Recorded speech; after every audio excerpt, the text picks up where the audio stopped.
শাহিন, চাকরির আবেদন, লিখিত পরীক্ষা কিংবা সাক্ষাৎকার, এই পুরো প্রক্রিয়ায় কোন পরিবর্তনগুলো হলে দৃষ্টি প্রতিবন্ধী চাকরি প্রার্থীরা সমান সুযোগ পেতে পারে?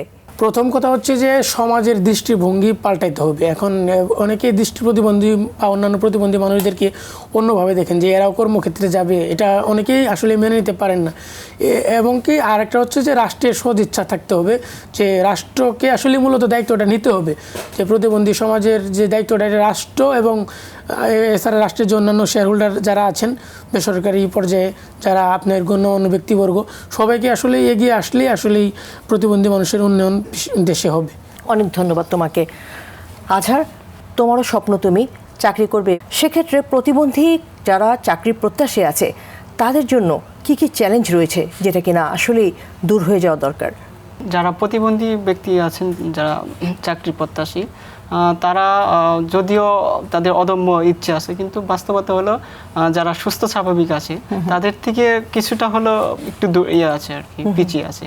সেক্ষেত্রে তাদের জন্য আলাদা কিছু সরকার পক্ষ থেকে ভাবতে হবে, যে তারা যাতে সমাজের মূলধারায় আসতে পারে, সেক্ষেত্রে সরকারের পক্ষ থেকে আলাদা ভাবতে হবে। আজহার, তুমি যদি বাংলাদেশের নীতি নির্ধারকদের সামনে 1 মিনিট কথা বলার সুযোগ পাও, তাহলে প্রতিবন্ধী শিক্ষার্থী ও চাকরি প্রার্থীদের জন্য সবচেয়ে জরুরি কোন একটি পরিবর্তনের দাবি জানাবে? যারা প্রতিবন্ধী ব্যক্তি আছে বা প্রতিবন্ধী শিক্ষার্থী আছে, তাদের যাতে মানে পড়াশোনার পর যাতে একটা কর্মসংস্থান, ভালো একটা কর্মসংস্থান হয়, এটা ওনাদের জায়গা থেকে নিশ্চিত করতে হবে। এবং হচ্ছে বর্তমানে হচ্ছে প্রযুক্তির যুগ, যাতে করে প্রযুক্তির প্রত্যেকটা সেক্টরে যাতে অভিজ্ঞ হয় সেই প্রশিক্ষণ দিতে হবে। প্রযুক্তির উপরে যেন একটা প্রশিক্ষণের ব্যবস্থা নিশ্চিত করে, তাই তো?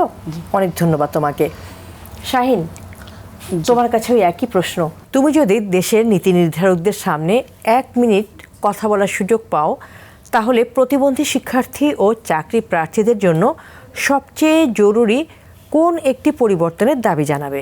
প্রথমত যদি কোনো নীতি নির্ধারককে আমি পাই, আমি ওনার কাছে আমার প্রথমে একটা রিকোয়েস্ট থাকবে যে যেহেতু পড়াশোনা করেছি, গ্র্যাজুয়েশন কমপ্লিট করেছি, আমার মতে যারা আছেন তাদেরকে সম্মানজনক যেন একটা পেশার ব্যবস্থা করে দেওয়া হয়।